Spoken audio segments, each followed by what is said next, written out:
नमस्कार, मैं हूं श्रद्धा। आप देख रहे हैं भारत एक्सप्रेस। चीनी वैज्ञानिकों ने कोरोना वायरस के नए स्ट्रेन का पता लगाया है। ये वायरस चमगादड़ों से इंसानों में फैल सकता है।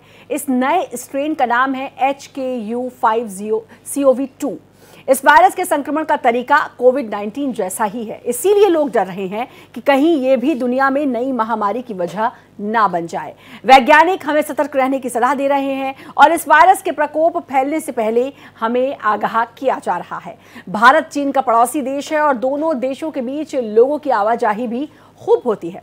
कोविड-19 के प्रकोप के दौरान भी भारत को इसका बड़ा खामियाजा भुगतना पड़ा था। अब यही डर नए स्ट्रेन HKU5 को लेकर भी है। ये जानकारी साइंटिफिक जर्नल सेल में पब्लिश एक स्टडी में सामने आई। क्या है कोरोना वायरस का ये नया स्ट्रेन और ये कोविड-19 से कितना अलग है? क्या इससे महामारी की स्थिति पैदा हो सकती है? इसी पर पेश है हमारी ये खास पेशकश, चीन की बीमारी फैलेगी महामारी।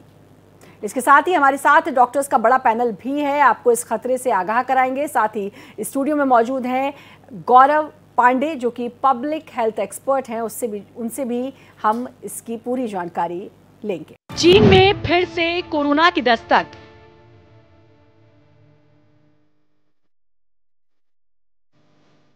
दुनिया में फिर आएगी तबाही।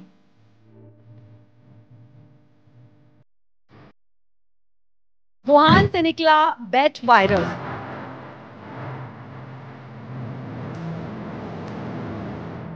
कोविड की तरह करता अटैक।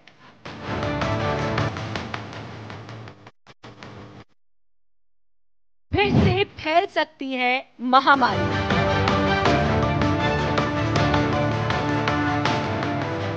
चपेट में आएगी दुनिया सारी।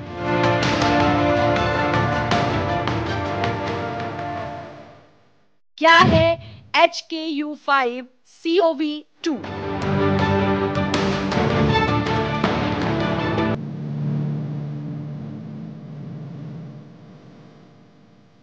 कोरोना वायरस के प्रकोप से दुनिया अभी पूरी तरह उभर भी नहीं पाई है कि चीन से एक और परेशान करने वाली खबर आ रही है। रिपोर्ट्स की माने तो चीनी वैज्ञानिकों की एक टीम ने चमगादड़ों में पाए जाने वाले एक नए स्ट्रेन का पता लगाया है। डराने वाली बात यह है कि ये वायरस इंसानों को भी संक्रमित कर सकता है। इस रिसर्च का नेतृत्व विवादास्पद वुहान इंस्टीट्यूट ऑफ वायरोलॉजी यानी कि WIV के चीनी विषाणु विज्ञानी शी झेंगली ने किया था। शी झेंगली को बैट वुमेन कहा जाता है क्योंकि उन्होंने बैट कोरोना वायरस पर काफी रिसर्च की है। कहा जाता है कि WIV से ही कोविड-19 दुनिया भर में फैला था। रिपोर्ट देखिए।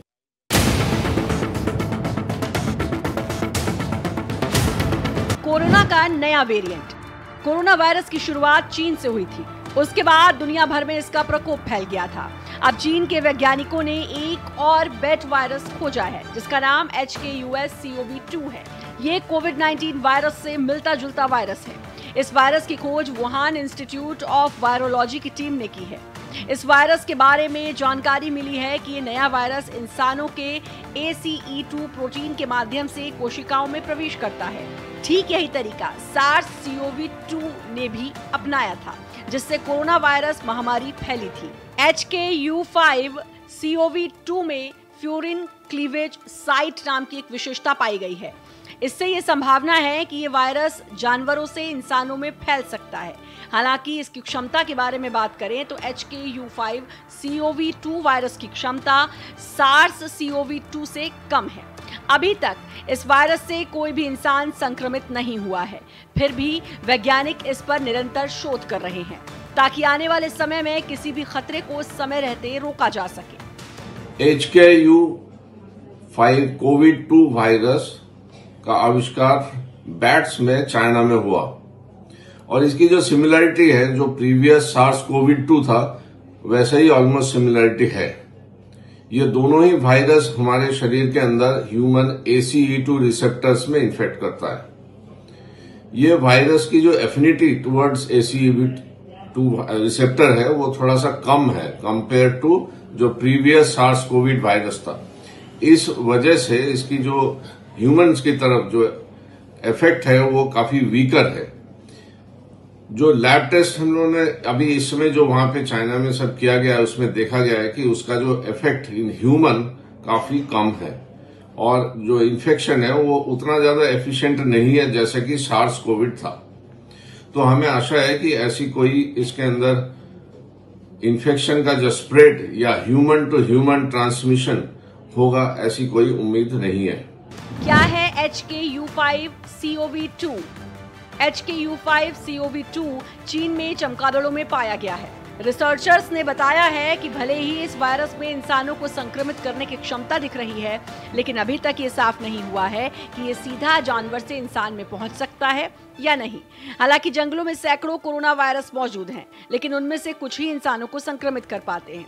HKU5CoV2 की जड़ें HKU5 वायरस से जुड़ी हैं, जिसे हांगकांग में जापानी पाइपिस्ट्रेल बैट में खोजा गया था। ये वायरस मार्बेको वायरस सब ग्रुप से आता है, जिसमें मार्स वायरस भी शामिल है, जिसने मिडिल ईस्ट में महामारी फैलाई थी। इंसानों में भी फैलने की रखता है ताकत। साइंटिस्ट के मुताबिक HKU5CoV2 में भी वही प्यूरिन क्लीवेज साइट फीचर है, जिससे ये इंसानी सेल्स में ACE2 प्रोटीन के जरिए घुस सकता है।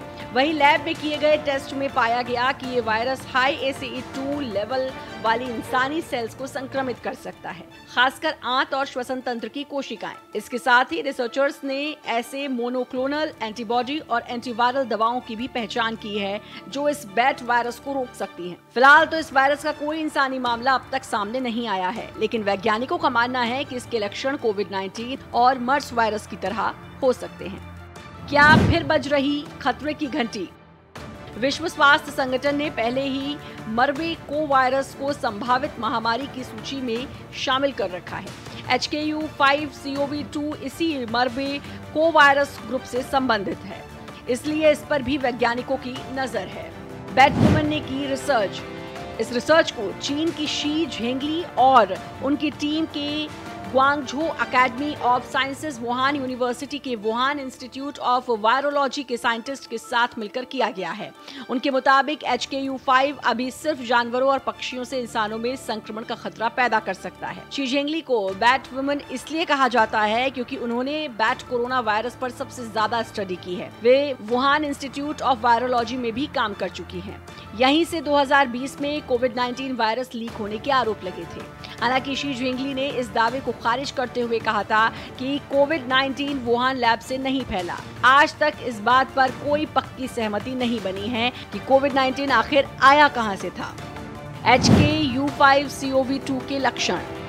HKU5CoV2 वायरस का संबंध middle east respiratory syndrome corona virus से है, इसलिए डॉक्टर्स का अनुमान है कि इसके लक्षण भी मर्स से मिलते जुलते हो सकते हैं। और इसी पर बात करने के लिए हमारे साथ हमारी गेस्ट भी जुड़ चुके हैं। गौरव पांडे पब्लिक हेल्थ एक्सपर्ट हैं और सबसे ख़ास बात मैं बता दूं कि मिस्टर गौरव पांडे जिन्होंने कोरोना में जो कि महामारी थी उसमें एक बहुत बड़ी भूमिका निभाई थी और बहुत कुछ जानकारी उनसे हम इस बारे में जुटाने की कोशिश करेंगे। HKU5 आखिर क्या है और कितना खतरनाक हो सकता है, भारत में इसके लिए क्या क्या उपचार हो सकते हैं या क्या क्या प्रिकॉशंस हमें बरतना चाहिए। लेकिन सबसे पहला सवाल गौरव पांडे मेरा यही होगा कि भारत पर इसका कितना असर पड़ सकता है।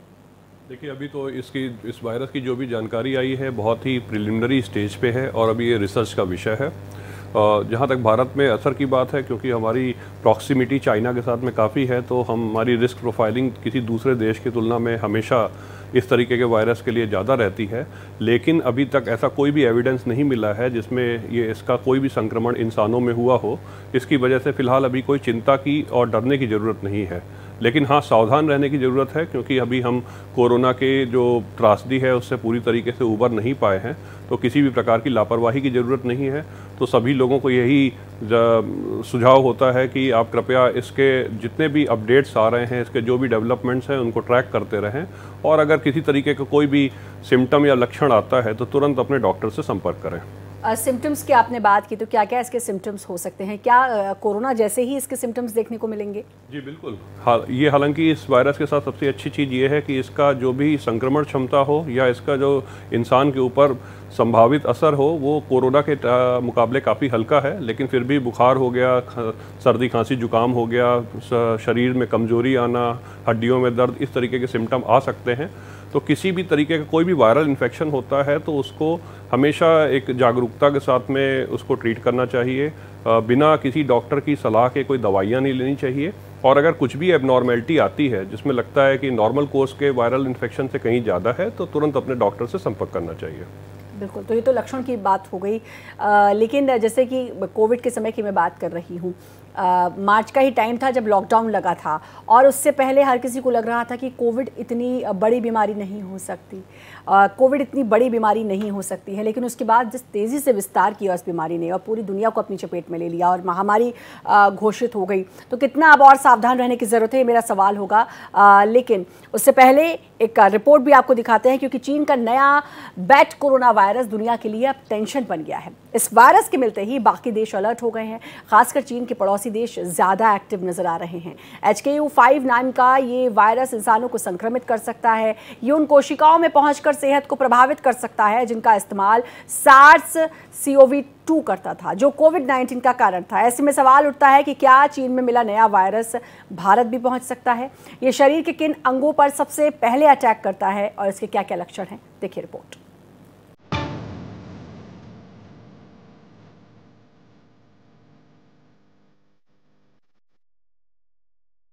क्या भारत भी पहुंच सकता है बैट वायरस? HKU5-CoV-2 के बारे में भारतीय स्वास्थ्य अधिकारियों ने कोई आधिकारिक बयान नहीं जारी किया है। हालांकि राहत की बात यह है कि यह वायरस हाल ही में चीन में चमगादड़ों में खोजा गया है और अभी तक इंसानों में इसका संक्रमण नहीं फैला है। भारतीय स्वास्थ्य विभाग और वैज्ञानिक संस्थाएं इस उभरते हुए कोरोना वायरस के नए स्ट्रेन पर लगातार नजर रखे हुए हैं। भारतीय वैज्ञानिकों का कहना है कि HKU5-CoV-2 की मानव कोशिकाओं में पहुंचने की क्षमता SARS-CoV-2 से काफी कम है, जिसका मतलब है कि यह वायरस आसानी से इंसानों में नहीं फैल सकता। और अभी तक HKU5-CoV-2 स्ट्रेन का कोई मामला भारत में दर्ज नहीं किया गया है। HKU5-CoV-2 वायरस है, ये एक न्यू वायरस है जिसकी वुहान इंस्टीट्यूट ने रिसर्च में पता चला है कि ये वायरस बैट्स में, चमगादड़ में पाया जा रहा है। अभी ऐसा कोई केस नहीं मिला है कि जिसमें ये वायरस किसी ह्यूमन में या इंसान में कोई केस पाया गया हो। बैट्स के अंदर इस पे पाया गया है और इसीलिए इसके ऊपर रिसर्च चल रही है, क्योंकि जो ये रिसेप्टर साइट्स है ह्यूमंस में, ACE2 रिसेप्टर्स, जैसे कोरोना का वायरस उस पर आके बैठ जाता था, तो ये वायरस भी उस पर आके बैठ सकता है। तो इसलिए संक्रमण होने का खतरा ज़्यादा है। अगर ह्यूमंस में इसका संक्रमण हो जाता है, या तो वो बैट से होगा या बैट किसी और मैमल्स को, कैटल को इन्फेक्ट करे, उससे फिर ह्यूमंस में हो जाए, तो इससे खतरा हो सकता है। HKU5-CoV-2 से कैसे रहें सुरक्षित? रोग नियंत्रण केंद्र इस बात पर जोर देता है कि भले ही वायरस से लोगों को संक्रमित होने का पता अभी तक नहीं चला है, फिर भी लोग इसके संक्रमण से बचने के लिए कुछ सावधानियां अपना सकते हैं। इसके लिए ठीक कोविड-19 की तरह सावधानियां बरतनी हैं। कोरोना प्रोटोकॉल का करें पालन। चमगादड़ों और अन्य जंगली जानवरों के सीधे संपर्क से बचें। हाथ नियमित रूप से साबुन और पानी से धोएं या सैनिटाइज करें। दूध और अन्य मिल्क प्रोडक्ट्स को अच्छी तरह उबाल कर ही उसका सेवन करें। भीड़भाड़ वाली जगहों पर मास्क पहनें और दूसरों से उचित दूरी बनाएं। हमेशा अपने टीकाकरण को अपडेट रखना चाहिए और किसी भी अन्य संबंधित खतरे के लिए जांच करवानी चाहिए। HKU5-CoV-2 दुनिया के लिए नया। फिलहाल पूरी दुनिया के लिए HKU5-CoV-2 वायरस बहुत नया है। अभी से ये कहना मुश्किल है कि कोविड-19 की वैक्सीन HKU5 के खिलाफ कारगर साबित होगी या नहीं। हालांकि अभी तक लैब में हुई रिसर्च में पता चला कि कुछ एंटीवायरल दवाएं और मोनोक्लोनल एंटीबॉडीज इस नए वायरस के खिलाफ प्रभावी साबित हो सकती हैं। अभी हम देख रहे हैं कि कोविड-19 के बाद कोई ना कोई कोविड वायरस या उसी फैमिली का वायरस आज चाइना में रिपोर्ट होता जा रहा है, क्योंकि वो एक ऐसी नगरी है जहाँ पे वायरस इसका बहुत बड़ा एक भंडार सा जिसे कहा जाए, और कोविड-19 भी चाइना से ही आया। अभी जो ये लेटेस्ट वायरस HKU5-CoV-2 आपने अभी बताया, तो ये वायरस वहाँ दस्तक जरूर दे चुका है, पर अभी इसका अपने भारतवर्ष के अंदर कोई भी केस रिपोर्टेड नहीं है। ये वायरस भी बिल्कुल लगभग सेम ही है जैसा कि कोविड-19 वायरस था, ह्यूमन टू ह्यूमन स्प्रेड है, मतलब हर व्यक्ति से व्यक्ति को स्प्रेड है। और इसका भी जो लक्षण है ये अटैक करता है ACE2 इनहिबिटर्स पे, जो अपने लंग्स के अंदर ऐसे एंजियोटेंसिन इनहिबिटर्स होते हैं, वो उनके ऊपर ये अटैक करता है और उससे लंग में जाता है, सिमिलर तरीके से जैसा कि कोविड-19 में हुआ था। आने वाले समय में ये कैसे म्यूटेट होगा और इसका स्वरूप कितना बदलेगा, ये कुछ समय बाद ही पता चलेगा।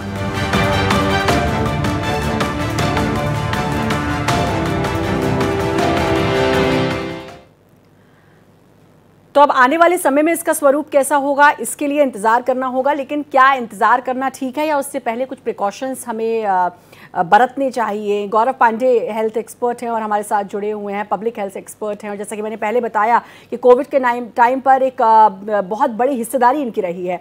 तो गौरव, अब हमें क्या पहले से प्रिकॉशन, क्योंकि अभी ये रिपोर्ट से पहले मैंने यही सवाल किया था कि कोविड को भी पहले इतनी बड़ी बीमारी नहीं समझा गया, लेकिन जब उसने अपना विकराल रूप धारण किया तो फिर हर कोई एक शख्स इससे परेशान नजर आया पूरी दुनिया में। तो क्या अभी से कुछ प्रिकॉशंस ऐसे हैं जो बढ़ते जा सकते हैं? देखिए, कोविड से सबसे बड़ा सबक हमको ये मिला कि हमें किसी भी चीज़ को हल्के में और लापरवाही में नहीं लेना चाहिए, और ख़ासतौर पे उन लोगों को जिनको किसी भी तरीके की कोई और कोमॉर्बिडिटी है, डायबिटीज़, हाइपरटेंशन, थायराइड, इन सब के मरीजों को तो कुछ एक्स्ट्रा प्रिकॉशन, या हार्ट के जो मरीज हैं उनके लिए तो हमेशा ये एडवाइजेबल होता है कि वो कुछ एक्स्ट्रा प्रिकॉशन लेके ही चलें। हालांकि जैसे मैंने बताया कि इससे भयभीत होने की ज़रूरत नहीं है, लेकिन सावधान होने की हमेशा ज़रूरत है। तो आप बिल्कुल उन न्यूज़ को ट्रैक कीजिए जिसमें पता लगे कि इसके बारे में रिसर्च और डेवलपमेंट क्या क्या कह रहे हैं।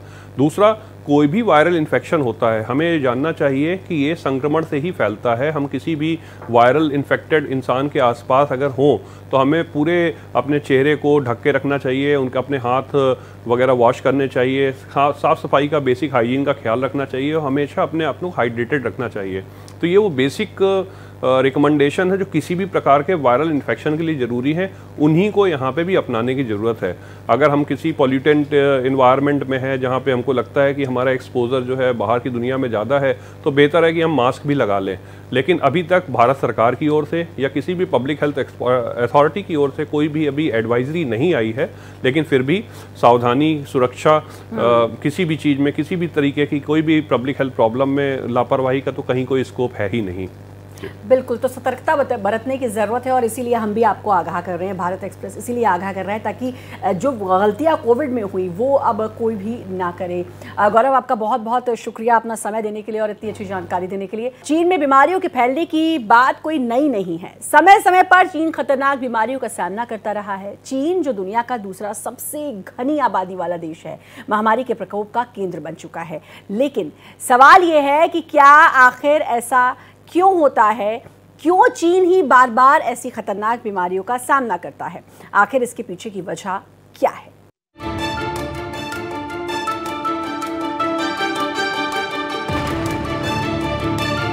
– 2003 में सार्स, नवंबर 2002 में चीन में सार्स वायरस यानी सीवियर एक्यूट रेस्पिरेटरी सिंड्रोम शुरू हुआ।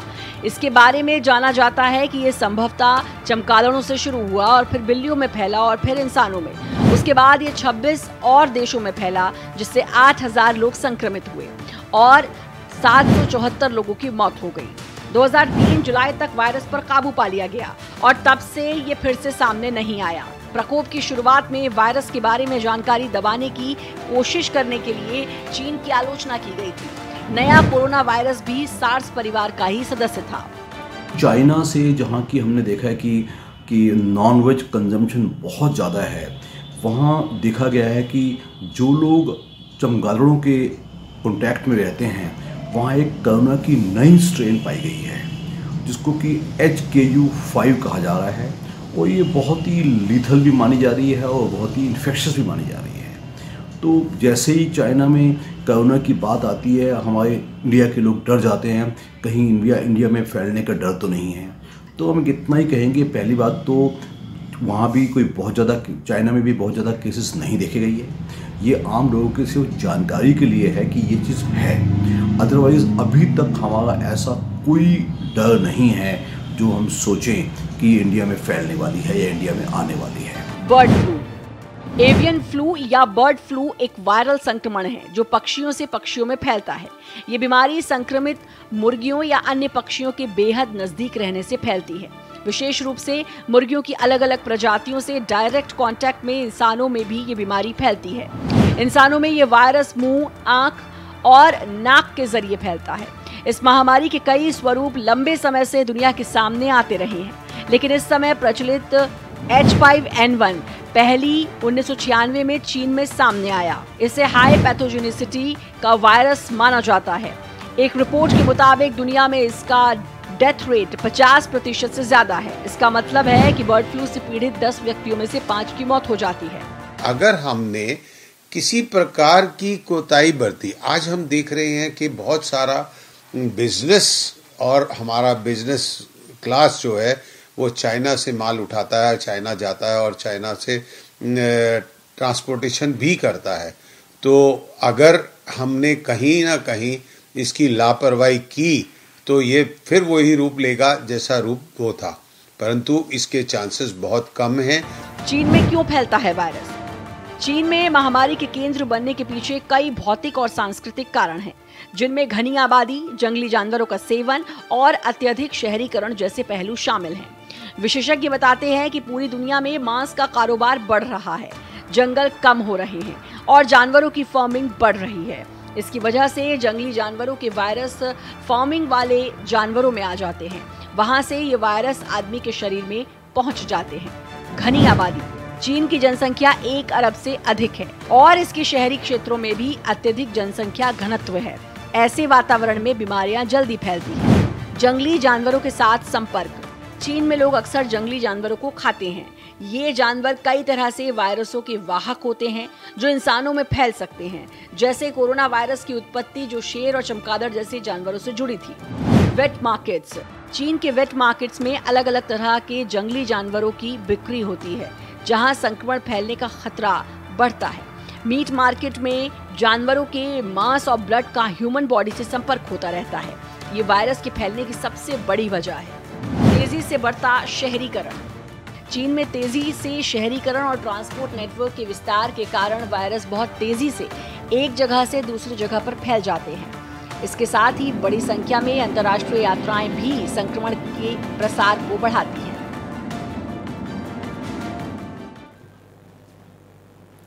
चीन में HKU5CoV2 के बढ़ते मामलों ने लोगों को डरा दिया है। डॉक्टर्स का कहना है कि इस रोग से बचाव के लिए कोई ज्ञात तरीका नहीं है। हालांकि गुड हाइजीन का पालन करके इस तरह की समस्याओं के खतरे को कम किया जा सकता है।